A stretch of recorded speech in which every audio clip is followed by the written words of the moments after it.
복음으로 푸는 마가복음 26번째 시간입니다. 복음으로 푸는 마가복음 26번째. 오늘은 귀신 들린 자를 고쳐주시는 예수님, 귀신 들린 자를 고쳐주시는 예수님이란 제목으로 하나님 말씀 증거하도록 하겠습니다. 지난 시간에 제자들이 바다를 건너가다 큰 풍랑을 만났어요. 제자들 중에는 어부가 많았습니다. 물길을 잘 아는 사람들인 거죠. 그러나 그런 그들도 감당할 수 없는 엄청난 풍랑이었습니다. 그래서 두려움에 빠져서 예수님 향해 소리쳤습니다. 선생님, 지금 우리가 죽게 되었는데 어째서 우리를 돌보지 않으십니까? 이렇게 막 살려달라고 소리를 쳤습니다. 그런데 예수님은 그때 뭘 하고 계셨습니까? 주무시고 계셨습니다. 주무시고 계시다가 깨신 예수님이 두려워 벌벌 떠는 제자들을 보고 어째서 이렇게 믿음이 없느냐 책망하십니다. 그리고 바람과 바다를 향해서도 잠잠하라 책망하시며 명령하십니다. 그러자 바람과 바다가 잔잔해졌어요. 이 모습을 본 제자들이 그가 누구이기에 바람과 바다도 순종하는가 이렇게 놀라워했습니다.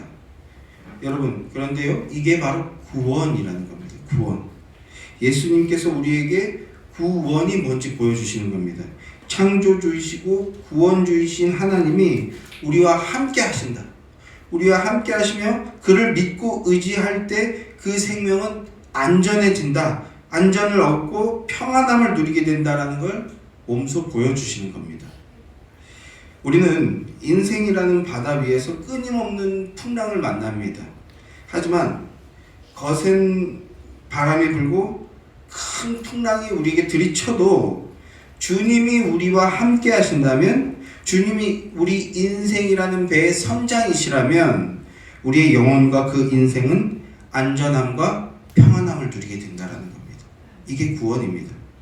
안전함과 진정한 평안함을 누리게 된다는 것을 몸소 보여주심으로 가르쳐주고 계셨던 겁니다. 이 세상에 어떤 거대한 바람이 불고 어떤 거친 파도가 들이쳐도 결코 흔들리지 않는 유일한 존재, 그분이 바로 예수 그리스도이십니다. 우리 주 예수 그리스도, 그분이 우리가 함께 하심을 기억하며 더욱 굳건히 붙들어야 할 것입니다. 자, 그렇게 풍랑을 헤치고 이제 목적지에 도착하는 겁니다. 오늘 본문이 바로 거기서부터 이어지는 말씀입니다. 예수님께서 바다를 건너 저편으로 가자라고 했는데 그 목적지가 어디였는가? 1절 말씀을 한번 보십시오. 본문 1절 말씀.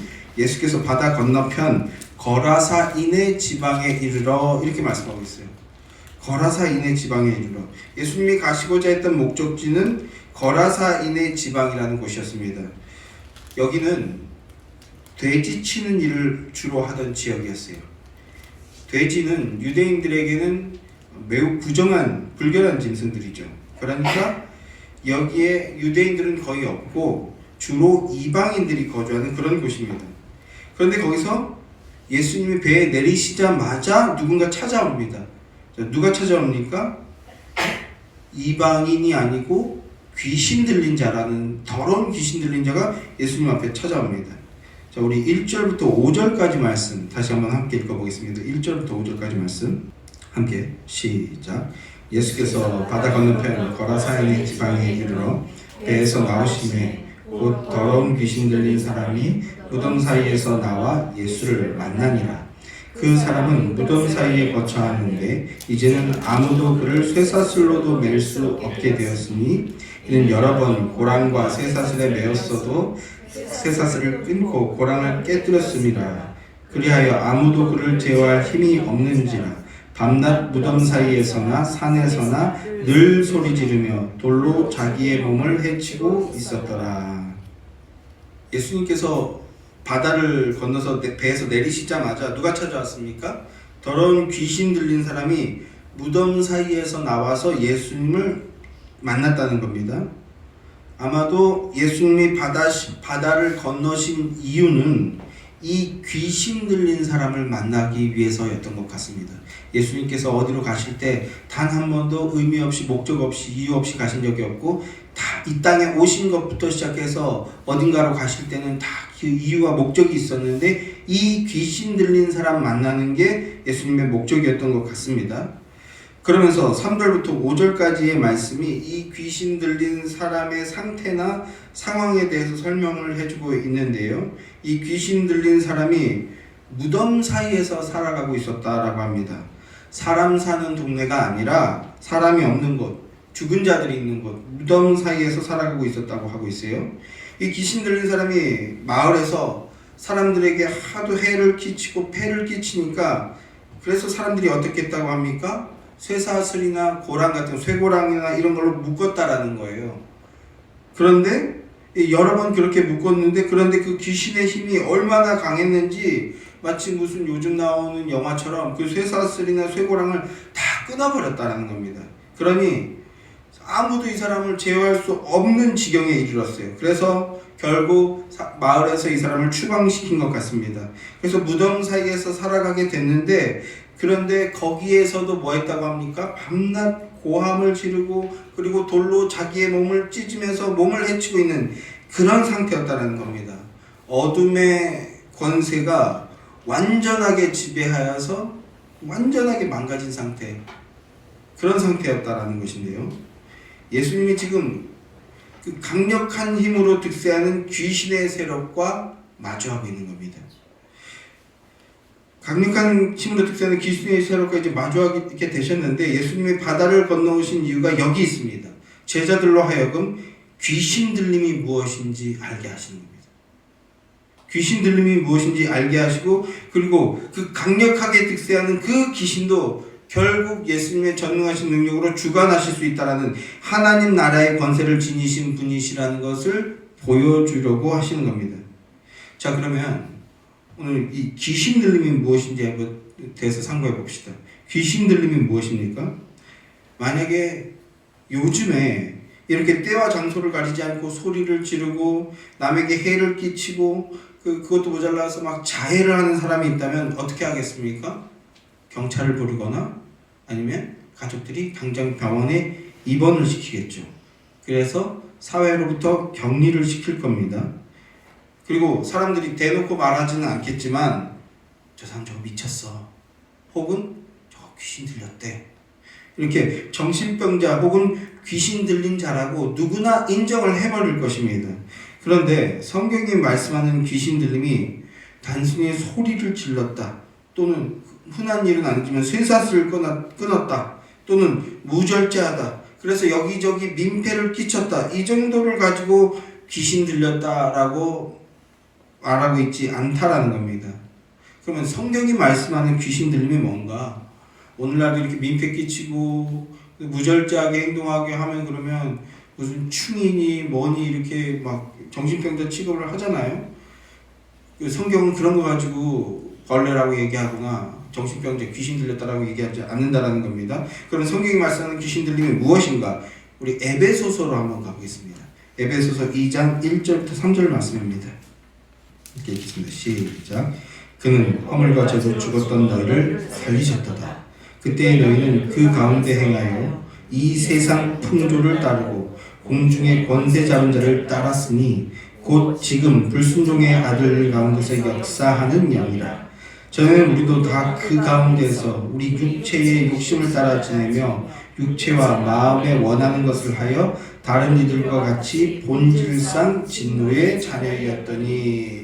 자, 이게 귀신 들림에 대한 설명입니다. 먼저 그는이라고 말씀하고 있는데요. 그는, 여기서 그는 예수님을 말씀하는 거죠. 그는 예수님이 허물과 죄로 죽었던 너희를, 저와 여러분을 살리셨도다라고 합니다. 첫사람 아담의 타락 이후로 이 세상에 태어나는 모든 인간은 나면서부터 허물과 죄로 죽어 있는 상태라고 하는 것이 성경이 말씀하는 인간론입니다. 그러면 그 허물과 죄로 죽어있는 상태가 무엇인가 했을 때 2절 말씀에 그때에 예수님을 만나 구원받게 되기 전에, 예수님을 만나 구원받기 전에 우리의 모습이 어떤 모습으로 살았는가? 그때에 너희는 그 가운데에서 행하여 이 세상 풍조를 따르고, 이 세상 풍조를 따르고 공중 권세 잡은 자, 사단 마귀를 얘기하는 거죠. 그래서 사단 마귀를 따랐으니, 이 세상을 주관하고 육신의 가치를 따르게 하는 그 영을 따랐으니 곧 불순종의 아들들 가운데 역사하는 영이라 이렇게 말씀합니다. 여러분 이 세상에는요 인간을 따졌을 때 두 종류밖에 없습니다. 하나는 예수 안에 있는 자, 그리고 하나는 그렇지 못한 자, 예수 밖에 있는 자. 예수 안에 있는 자는 새로운 피조물이고 예수 밖에 있는 자는 불순종의 아들들 가운데 역사하는 영, 공중권세 잡은 자, 즉 사단 마귀와 그 사단의 졸개인 귀신들에게 붙들림 받은 자, 이렇게 둘밖에 없다라는 겁니다. 이게 깨어난 자는 그 관점을 가질 수 있게 되는 거죠. 그런데 그 귀신에 붙들려 있는 모습을 어떻게 말씀하고 있는가? 이 세상 풍조를 따르는 삶을 살고 있다고 합니다. 세상 풍조를 따르는 삶. 세상 풍조를 따르는 건 뭡니까? 이 세상의 가치, 세상이 귀하다고 하는 것, 세상이 명품이라고 하는 것, 세상이 좋은 거라고 하는 것, 그런 것들을 나도 좋다고 여기고 나도 귀하게 여기고, 그리고 시대정신, 그 시대가 옳다고 하는 것들, 그러니까 세상 가치와 시대정신, 이런 걸 절대 진리로 여기며 살아가는 삶이 바로 뭐라고요? 그게 귀신 들린 삶이라는 겁니다. 이게 성경의 말씀입니다. 단순히 미친 사람처럼 소리 지르고 막 몸 찢고 상하게 하고, 그건 현대의학으로 고침을 받을 필요가 있는 부분이긴 하지만 단지 그게 아니라 공중권세 잡은 자에게 짓눌려서 그가 옳다라고 하는 것을 따르며 그가 귀하다고 하는 것, 그걸 따르는 그 세상 가치와 시대정신, 이 세상 풍조를 따르는 그 삶이 바로 귀신 들린 삶이라는 겁니다. 그래서 전에 그리스도 밖에 있었을 때 허물과 죄로 죽은 상태로 귀신에 사로잡혀 있었던 상태일 때 그 삶은 어떤 삶이었는가? 육체의 욕심을 따라 지내며 육체와 마음이 원하는 것을 전부로 여기며, 이게 핵심이에요. 육체가 따르는 것을, 육체의 욕심을 따라 지내고 육체가 마음을 원하는 것을 따라 살았는데, 왜냐하면 그게 전부라고 생각했기 때문이에요. 그게 날 살려주고 그게 날 행복하게 해주고 그게 날 평안하게 해주고, 이 전부로 여기며 삶을 살았다는 건데, 그렇다면 그게 진노의 자녀, 즉 귀신 들린 거라는 겁니다. 공중권세 잡은 자, 세상신의 권력 아래에서 이 세상 풍조를 따르며 살아가는 삶, 그게 귀신 들린 거라고요. 그래서 우리도 다 사실은 귀신 들린 상태에서 시작했다라는 그런 말씀을 하고 있는 겁니다. 게다가 세상 풍조를 따라 살면서 그 세상 풍조를 교회 안까지 가지고 들어오는 것, 이게 귀신의 강력한 역사라는 거죠. 강력한 귀신의 역사. 교회에 다닌다고 하면서, 예수 믿는다고 하면서 세상의 복이라고 하는 그 복을 달라고 떼쓰고 세상의 영광이라고 하는 걸, 그걸 이름만 살짝 예수라고 바꿔놓고선 그 영광을 외치자, 그 영광을 추구하자라고 하는 것. 그래서 막 소리 높이고 고함치고, 오늘날 이렇게 교회 안에 이걸 뭐라고 합니까? 다른 복음, 거짓 복음이 교회 안을 가득 채우고 있습니다. 기복주의부터 시작해서 인본주의, 그 인간의 이념과 사상, 이런 것들이 오늘날 교회당을 가득 채우고 있다는 겁니다. 그러면 거기는요, 그런 교회는 겉모습은 아무리 아름답고 거룩하게 꾸며 놓았을지는 몰라도 거기는 어떤 곳입니까? 무덤가일 뿐입니다. 귀신이 살고 있는 곳처럼 생명 없는 곳, 죽은 자들의 무덤가일 뿐입니다. 그런데 우리도 다 사실은 그렇게 시작했다고요. 그런데 이런 우리가 긍휼이 풍성하신 하나님의 사랑으로 구원을 받게 되었다는 겁니다.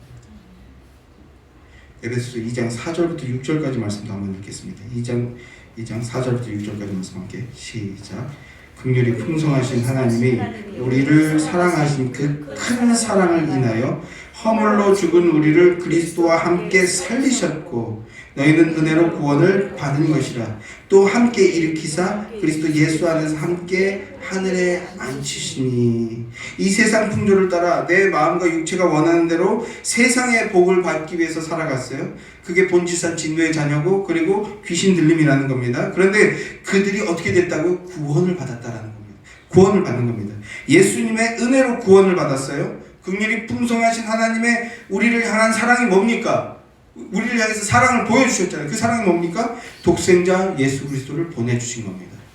독생자 예수 그리스도를 보내주셔서 우리를 위해 대신 죽으시고, 그분이 우리를 위해 대신 죽으실 뿐만 아니라 그리고 부활하시고, 그리고 부활하신 후에 승천하셔서 보좌 우편에 앉으셨습니다. 허물과 죄로 죽은 우리를 위해서 대신 죽으셨어요. 그 대신 죽음이 우리도 함께 죽은 겁니다. 또 다시 살아나셨어요. 그를 믿는다면 우리도 함께 살아난 겁니다. 그리고 보좌 우편에 앉으셨다? 우리도 보좌 우편에 앉게 되는 겁니다. 우리 신앙의 선배들은 거기 가서 앉았고, 우리도 거기로 가게 앉게 될 것입니다. 그걸 빌립보서에서 뭐라고 하냐면 하늘의 시민권을 얻었다, 이렇게 표현하고 있습니다. 하늘의 시민으로 우리도 영원한 그 하나님 나라에 앉게 될 것이다 라고 말씀해 주는 겁니다. 사랑하는 성도 여러분, 이 복된 말씀이 여러분을 향한 진리의 말씀이라고 믿으십니까? 그러면 여러분은 귀신에서 벗어나게 된 것입니다. 귀신 들림에서 벗어나게 됩니다. 그게 바로 구원입니다. 여러분 바로 그 구원을 받으신 거예요. 이렇게 귀신 들림에서 벗어나고 구원받은 자는 이 땅을 살지만, 그래서 이 땅의 필요 때문에 우리도 때때로 전전긍긍하게 될 때도 있지만, 그리고 땅의 필요를 충족하기 위해서 힘써 살아가야 하는 것도 맞지만, 그러나 그건 우리의 도구이고 과정일 뿐이라는 겁니다. 그게 우리의 전부가 아니라는 거예요. 그거 가지고 우리가 막 행복해지고, 그거 가지고 우리가 떵떵거리고 살 수 있고, 과정과 도구로서 필요하긴 하지만 그게 우리의 생명은 아니라는 겁니다. 예수 백성으로 하늘의 시민권이 있기에 이 땅에서 우리는 어떤 가치로 살아간다고요? 나그네와 외국인으로 살아가는 겁니다. 나그네와 외국인으로 살아가면서 세상 풍조를 따르지 않고 위의 것, 하늘의 것, 하늘의 영원한 영광을 찾으면서 살아가게 된다는 것입니다. 그리고 복음 진리의 말씀을 힘써 증언하고 복되신 주님을 경배하며 살아가는 것이죠. 이 은혜가 여러분 안에 더욱 충만하게 임하게 되기를 축원합니다. 자, 본문으로 다시 돌아가 보겠습니다. 계속해서 본문의 말씀을 보시죠. 본문 6절부터 8절까지 말씀 다시 한번 함께 읽겠습니다. 그가 멀리서 예수를 보고 달려와 절하며 큰 소리로 부르짖어 이르되 지극히 높으신 하나님의 아들 예수여, 나와 당신이 무슨 상관이 있나이까? 원하건대 하나님 앞에 맹세하고 나를 괴롭히지 마옵소서 하니, 이는 예수께서 이미 그에게 이르시기를 더러운 귀신아 그 사람에게선 나오라 하셨습니다. 자, 예수님이 바다를 건너시자마자 귀신 들린 사람이 예수님 앞으로 나왔습니다. 예수님께 나와서 무엇을 합니까? 무릎을 꿇고 절을 했다고 합니다. 무릎 꿇고 절했다. 자, 예수님께 절했지만, 그러나 이 절은요, 우리가 하는 것처럼 예수님께 경배를 드리는 건 아닙니다. 예수님께 경배 드리는 게 아니에요. 마귀는 하나님을 경배하지 않습니다. 이게 마귀예요. 이게 귀신 들림이에요. 마귀는 하나님을 경배하지 않습니다. 경배하는 것이 아니고, 이가 무릎을 꿇었다는 것, 절을 했다는 건 투항했다라는 겁니다. 투항했다. 7절 말씀을 보면 큰 소리로 부르짖어 이르되 지극히 높으신 하나님의 아들 예수여 라고 말하고 있죠. 예수님이 누구신지 정확하게 알고 말하고 있는 겁니다. 이게 귀신의 특징이에요. 제자들은 예수님이 누구신지 도무지 모르는데 그래서 그가 누구이기에 바람과 바다도 그에게 순종하는가, 이런 소리 나오고 있는데, 그런데 귀신들은요 나타나자마자 뭐합니까? 예수님이 누구신지 정확하게 알고 말하고 있습니다. 그래서 절하는 겁니다. 예수님의 권능과 그리고 그 권능으로 이룰 심판이 두려워서 꼬리를 내리고 항복하는 겁니다. 여러분은 지금 어떤 예배를 드리고 있습니까?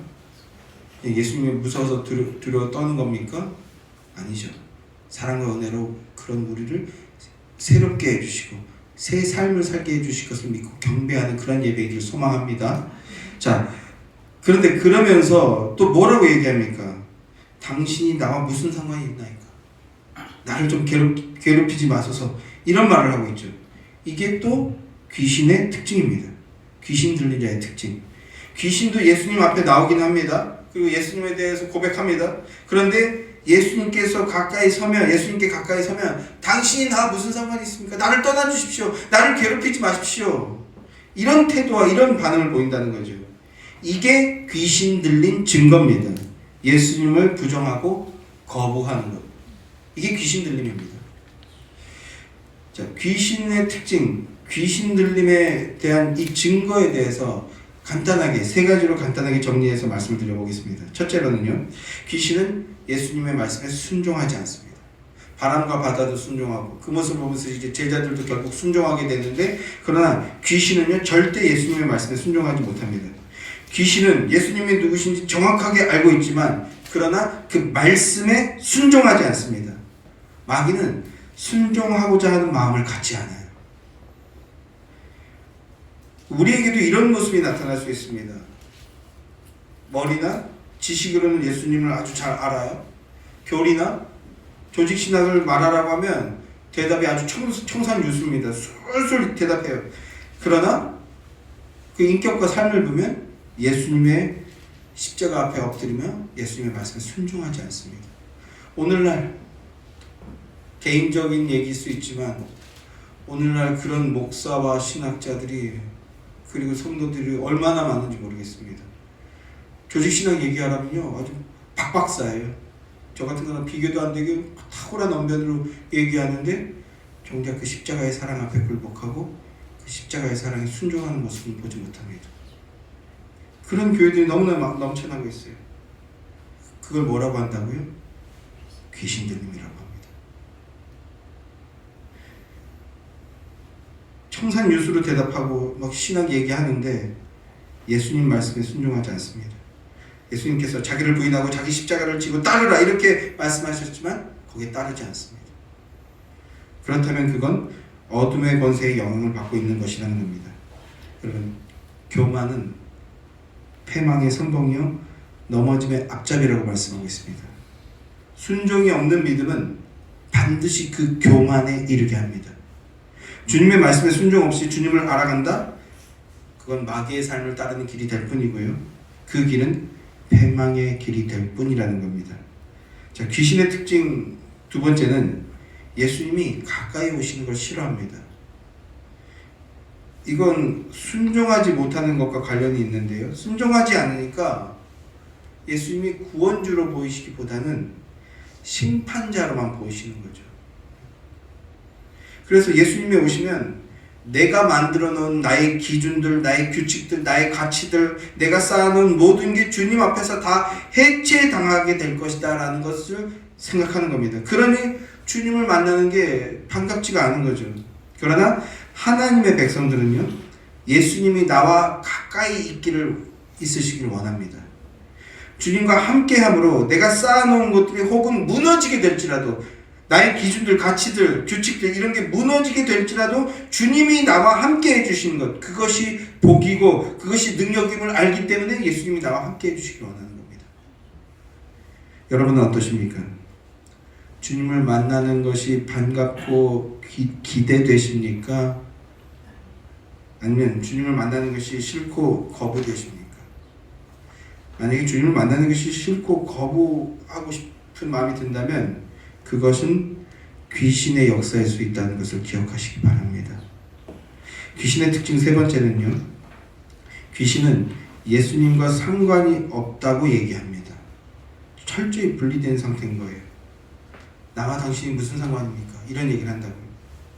생명의 주님과 분리된 상태라는 것은 생명이 없다라는 거죠. 생명이 없고 죽음뿐이라는 겁니다. 그리고 그게 바로 지옥의 상태죠. 주님이 지옥으로 밀어넣으신 게 아니고요. 그러니까 자기가 주님이 싫어서 지옥으로 내달리고 있는 겁니다. 이게 인간의 본질입니다. 예수 밖에 있는 삶의 본질이에요. 그러나 하나님의 백성들은 하나님의 얼굴이 다른 그 어디도 아니고 나에게, 자신에게 향하기를 원하는 겁니다. 가까이 오시고 함께 하시기를 원해요. 그래서 상관 있는 자로 나를 대해 주시기를 원하는 겁니다.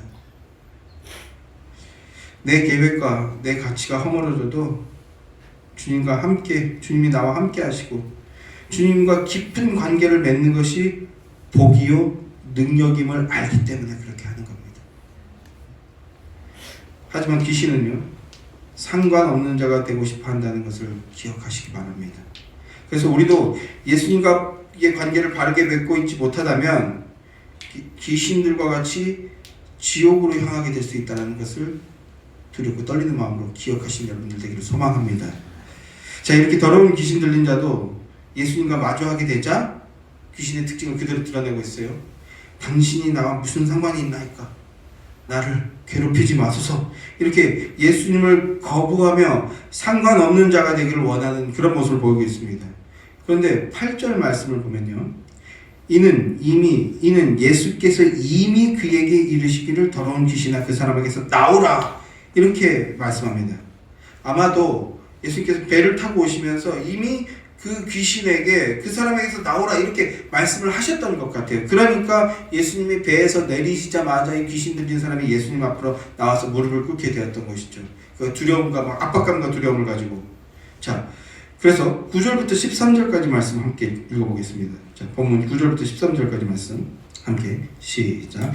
이에 물으시되 내 이름이 무엇이냐 이르되 내 이름은 군대니 우리가 많음이니이다 하고 자기를 그 지방에서 내보내지 마시기를 간구하더니 마침 거기 돼지의 큰 떼가 산 곁에서 먹고 있는지라. 이에 간구하여 이르되 우리를 돼지에게로 보내어 들어가게 하소서 하니 허락하신대 더러운 귀신들이 나가서 돼지에게로 들어가 거의 2,000마리 되는 떼가 바다를 향하여 비탈로 내리다가 바다에서 몰사하거늘. 자, 예수님께서 이제 물으시는 거예요. 내 이름이 무엇이냐 이렇게 물으셨습니다. 지금 예수님이 여기에 임하셨다는 것은요, 거라사인의 지방에 예수님이 임하셨다는 건 뭡니까? 하나님의 나라가 임했다는 겁니다. 하나님 나라의 주인이신 분이 직접 오셨기 때문에 하나님 나라가 임한 거거든요. 그러니까 그 죄악된 그 강력한 사단 마귀가 득세하는 그 자리에 하나님께서 임하셨고 하나님 나라가 임했으니까 이건 뭡니까? 영적 전쟁이 벌어진 거예요. 영적 전쟁. 자, 영적 전쟁이 벌어진 겁니다. 그러나 바로 항복하긴 했죠. 바로 항복하긴 했습니다. 그래서 전쟁에서 포로를 잡았을 때처럼 적장에 관등성명을 지금 묻고 있는 겁니다. 내 이름이 무엇이냐? 적장에 관등성명을 묻는 거예요. 그러니까 항복한 패장이니까 어떻게 해야 돼요? 바로 관등성명을 대해야 되죠. 그래서 예수님의 질문에 이렇게 답합니다. 내 이름은 군대입니다. 군대라고 하는 것은 우리가 많다는 뜻입니다. 라고 대답합니다. 이 군대라는 말의 헬라어로는요, 레기온이라고 해요. 레기온은 로마 군대의 여단 규모를 말하는데요. 여단 규모 부대를 말하는 때 쓰는 단어인데요. 약 6,000명 정도 규모의 군대가 레기온입니다. 그러니까 지금 한 사람 앞에 수천 마리의 귀신이 들어가 있다는 거예요. 수천 마리의 귀신. 그러니까 수천 마리가 들어가 있으니까 이게 막 힘이 막 역사하는 힘이 넘쳐나서 막 쇠사슬도 끊고 쇠고랑도 끊고 그렇게 하는 거죠. 그러니까 지금 거대한 대적 세력, 숫자로지만 거대한 대적 세력이 예수 권세 앞에 맞서다가 무릎을 꿇은 겁니다. 예수 권세 앞에 무릎 꿇고 있는 걸 보여주는 거예요. 그리고 이제 하나님의 아들이신 예수님께서 그 귀신을 향해서 나오라, 항복했으니 나와라 이렇게 명령하시는 겁니다. 그랬더니 귀신이 우리를 이 지방에서 내쫓지 말아주십시오 이렇게 간청합니다. 그렇게 간청하는데 그때 마침 그 근처에 뭐가 있었어요? 돼지떼가 있었대요. 돼지떼가. 어마어마한 수의 돼지떼가. 그래서 저 돼지 안으로 우리를 들어가게 해주십시오 이렇게 간청하니까 예수님께서 간청하십니다. 그 사람에서 나오라고 하셨으니까. 그래서 더러운 귀신들이 나와서 돼지 안으로 들어갑니다. 그랬더니 돼지 안으로 들어갔더니 어떤 일이 벌어지게 됩니까? 이 돼지들이 놀라서 미쳐버린 거예요. 귀신들이 들어오니까. 그래서 이 2,000마리나 되는 돼지떼가 바다에서 빠져서 몰사하게 되었다라고 합니다. 어떻습니까? 2,000마리래요. 요새는 돼지 한 마리 얼마 정도 합니까? 제가 잘 모르는데 소형차 가격 정도 하나요? 그만큼 안 되나요? 잘 모르겠네요. 하여튼 경차까지는 아니에요? 많이 떨어졌구만 가치가. 잘 모르겠는데 아무튼 엄청난 2,000마리가 그냥 몰사해버렸어요. 직살해버렸어요. 엄청난 경제적 손실이 발생하게 되었죠. 그런데요, 이 돼지떼가 몰사했다고 하는데 이 돼지떼를 몰사당하게 한 게 누가 한 겁니까? 귀신이 한 겁니까? 예수님이 하신 겁니까? 누가 한 거예요? 여기서 예수님도 책임이 있다 이런 생각하는 사람들이 있는 것 같은데 귀신이 한 겁니다. 귀신들이 돼지떼에 들어가니 돼지들이 미쳐버린 거예요. 정신이 나가서 바다에 빠져 죽게 되었습니다. 그러면 귀신들은 왜 돼지떼를 바다에 빠져 죽게 했을까요? 왜 그랬을까요? 예수님을 거부하고 예수님을 거기서 몰아내기 위해서입니다. 이게 귀신의 목적입니다. 이게 귀신의 존재 이유입니다. 예수님을 그 자리에서 떠나가게 하려고 돼지떼를 몰사시킨 겁니다. 사람들의 비난을 받게 하려고 하는 것이죠. 자, 14절부터 17절까지 말씀도 함께 읽겠습니다. 14절부터 17절 함께 시작. 치던 자들이 도망하여 음대와 여러 마을에 말하니 사람이 어떻게 되었는지를 보러 와서 예수께 이르러 그 귀신 들렸던 자 곧 군대 귀신 집혔던 자가 옷을 입고 정신이 온전하여 앉은 것을 보고 두려워하더라. 이에 귀신 들렸던 자가 당한 것과 돼지의 일을 본 자들이 그들에게 알림해 그들이 예수께 그 지방에서 떠나시기를 간구하더라. 예수께 그 지방에서 떠나시기를 간구하더라. 자, 사람 입장에서 보면요, 어떻게 보면 큰 사건이 벌어진 겁니다. 그래서 사람들이 몰려왔어요. 우선은 귀신 들렸던 사람, 그 아무도 제어할 수 없던 그 귀신 들렸던 사람이 아마 몸도 상하게 했고 옷도 벗고 있었던 것 같습니다. 그랬을 것 같아요. 그 사람이 어떻게 하고 있습니까? 옷을 입고 미쳐 날뛰던 그 사람이 옷을 입고 예수님 앞에 조용히 앉아있는 모습을 봅니다. 그걸 보고도 깜짝 놀라게 되는 거죠. 귀신 들렸던 사람이 고쳐진 것을 봤습니다. 그러면 어떻게 하게 되겠습니까? 우리가 여러분 같은 거 어떻게 하겠습니까? 귀신 들려서 미쳐서 날뛰던 사람이 제정신으로 돌아와서 겸손하고 온유한 자세로 앉아있어요. 그럼 어떻게 해야 되겠습니까? 당신은 정말로 귀신을 제어하고 통치하시는 하나님의 아들이 맞으시구나 하면서 예수님을 칭송해야 되지 않겠습니까? 아닌가요? 예수님을 경배하겠죠. 그리고 그 예수님을 구주로 영접해야 되지 않겠습니까? 그런데 그들이 뭐라고 말하고 있습니까? 그런 말이 있나요? 그런 말은 1절 없이 그들이 뭐라고 말해요? 그들이 예수께 떠나시기를 간구하더라. 떠나시기를 간구하더라. 두려워하면서 예수님 제발 여기서 떠나주십시오. 우리가 무슨 상관이 있습니까? 가주십시오. 이렇게 했다는 거죠. 그럼 왜 떠나달라고 했을까요? 하나님의 아들이라고 왔는데 그가 오니까 어떤 일이 벌어졌습니까? 돼지가 2,000마리나 죽었습니다. 이게 무슨 말입니까? 이걸 좀 쉽게 풀면요, 교회에 왔어요. 예수 믿자고 해서 교회에 왔는데 별로 득이 되는 게 없더라는 겁니다. 오히려 지금 엄청난 손해만 발생했다는 거죠. 내게 큰 도움 주는 게 아니라면 예수님 이거 먹어 그냥 떠나가 주십시오. 나한테 득되고 나한테 이익 주는 거 아니라면 그만합시다. 복이든 은혜든 내 만족, 내 기쁨, 내 영광 위해서 교회에 왔는데 근데 그게 아니라면 복음이든 뭐든 이제 그만하라는 겁니다. 여러분 이게 뭡니까? 이게 귀신 들린 겁니다. 이게 성경이 말하는 귀신 들린 겁니다. 사람들은 자기들은 이렇게 옷을 찢거나 소리를 지르거나 또 해괴한 짓을 하지 않았어요. 그러니까 자기들은 정상이라고 생각하는 거죠. 오늘 막 드러나게 이상한 짓 안 했으니까.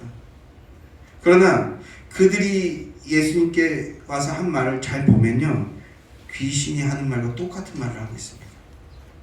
똑같은 욕을 하고 있어요. 나와 상관하지 말아 주십시오. 떠나 주십시오. 이렇게 말하고 있다. 이게 뭐라고요? 귀신 들렸다는 겁니다. 처음 예수님께로 나왔던 그 사람, 그 미친 사람 맞습니다. 귀신 들렸던 거 맞아요. 그런데 예수님이 그를 어떻게 해주셨습니까? 고쳐주셨습니다. 이게 예수님이 이 땅에 오신 이유와 목적입니다. 그런데 사람들이 그를 귀신 들렸다고 하면 묶어놓으려고 하면서 자기들은 다 정상이라고 생각하는 거예요. 그리고 그러면서 이런 생각했겠죠. 그래도 이 정도면 잘 사는 거다. 이 정도면 잘하고 있는 거다. 이런 생각을 하고 있는 거죠. 스스로. 그래서 그런가요? 영혼이 구원받았는데 좀 미쳐서 날뛰고 자기 몸을 상해서 언제 죽어도 이상하지 않은 그 사람이 자유함을 얻게 되었는데, 고쳐지고 자유함을 얻게 되었는데, 그 영혼이 구원을 받았는데 거기엔 관심이 하나도 없는 거예요. 거기엔 관심이 없습니다. 그저 자기 소유, 자기 밥줄, 자기 현실에만 정신이 팔려 있는 겁니다. 그래서 당장 손해보게 하는 거라면 예수님이라도 상관없다. 떠나가 달라. 이게 귀신 들린 겁니다. 성도 여러분, 예수님은 이렇게 귀신 들림이 무엇인지 제자들에게 그리고 우리들에게 보여주고 계신 겁니다. 자기를 사랑하며 세상 가치를 추구하고 세상 풍조를 따라가느라 영원한 가치를 멀리하는 것. 앞서도 말씀드렸지만 다시 한번 말씀드리는데요. 우리는 이 땅에서 저마다 주어진 사명과 목적이 있어요. 그리고 우리는 육신을 입고 있기 때문에 이 땅에서 직업을 가지고 가정을 꾸리며 열심히 돈을 벌기 위해서 열심히 일해야 되는 건 맞습니다. 그렇게 살아야 됩니다. 예수 믿는 자라면 그렇게 성실하게 살아드리게 될 것입니다. 그러나 그게 전부가 아니라는 거예요. 그걸 안 하는 게 아니라 무슨 이상한 그 스님이 했던 얘기 무소유 이런 개념이 교회 안에도 너무나 들어와서 무슨 절대적 가치인 것처럼 목사가 많이 가지면 안 되고 이렇게 얘기하면 또 곡해하시는 분들 계실 텐데, 성도가 부자 되면 안 되고, 아니 부자 되는 게 은사이신 분은 부자가 되십시오. 돈 많이 버는 게 은사이신 분은 돈 많이 버십시오. 저도 좀 그랬으면 좋겠는데 하나님이 저한테 그런 은사는 안 주신 것 같아요. 주실 줄 믿습니다.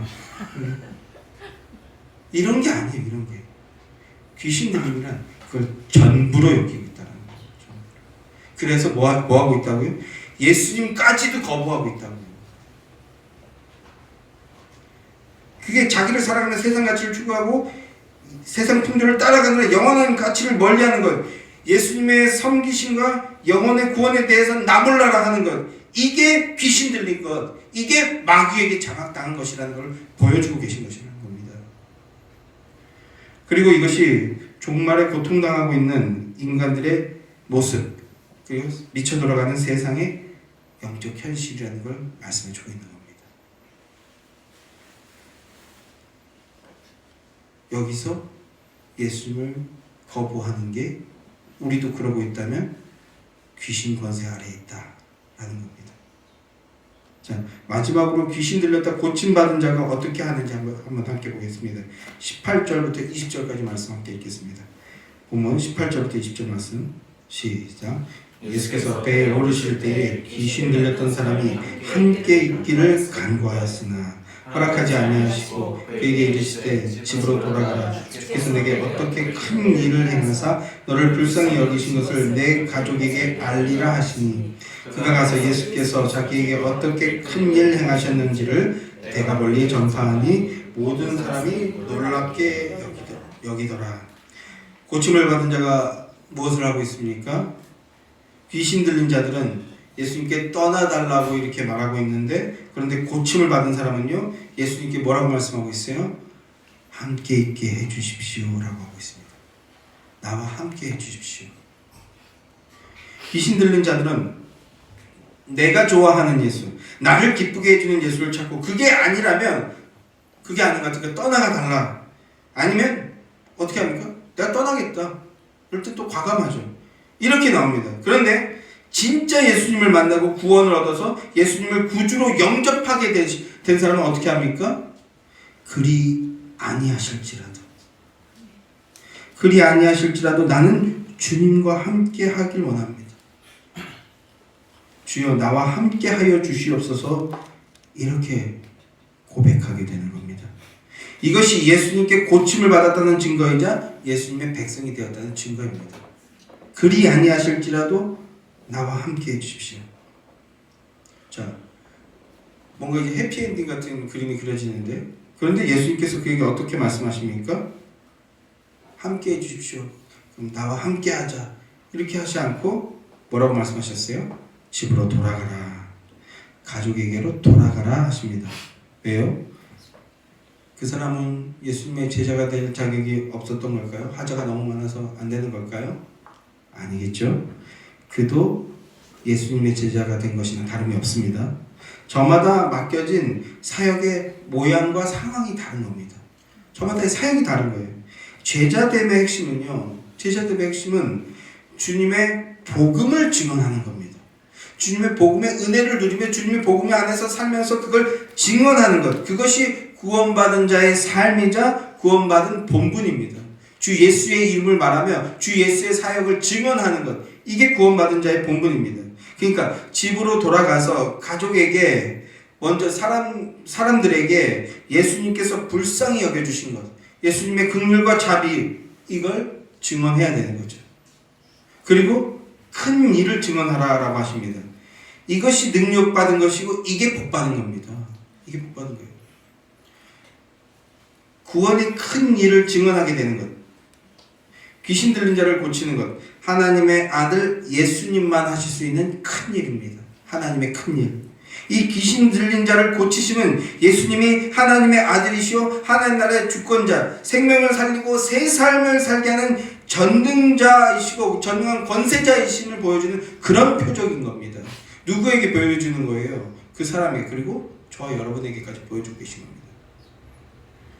예수를 믿음으로 영원한 생명을 얻게 되는 것, 이것이 하나님의 큰 일입니다. 예수님은 우리에게 그 일을 이루어 주시기 위하여 사람의 몸을 입고 이 땅에 오셨습니다. 하나님이 사람의 몸을 입고 이 땅에 오셨고 그 일을 다 이루어 주셨습니다. 십자가에서 다 이루었다, 테텔레스타에 다 이루었다 말씀하셨잖아요. 다 이루어 주셨습니다. 그 하나님의 큰 일을 경험한 자는 예수님이 생명이요 예수님이 전부가 되는 겁니다. 그래서 이 땅에서 우리는 저마다의 삶의 모양으로 업앤다운도 있고 이렇게 어떤 격차도 있고 이런 모습으로 살아가지만, 그러나 그것에 두려워 떨며 무릎 꿇지 않아요. 왜요? 그게 전부가 아니고 예수가 전부가 되었기 때문입니다. 예수님께서 선하신 뜻을 따라 우리의 삶을 이끌어 가실 것을 믿고 따르는 그게 전부가 되었기 때문입니다. 사랑하는 성도 여러분, 귀신 들렸다 고침을 받은 자는 이렇게 예수님이 전부가 된 자입니다. 여러분이 바로 그 복된 자들인 줄로 믿습니다. 내 만족, 내 기쁨, 내 영광을 위해 예수 믿고 교회 다니는 것이 아니라 하나님의 기쁨과 영광을 소망하며 예수님과 함께하고 예수님의 통치를 누리며 하나님의 큰 일을 누리고 증언하는 그런 복된 자들이 되시기를 주님의 이름으로 축원합니다.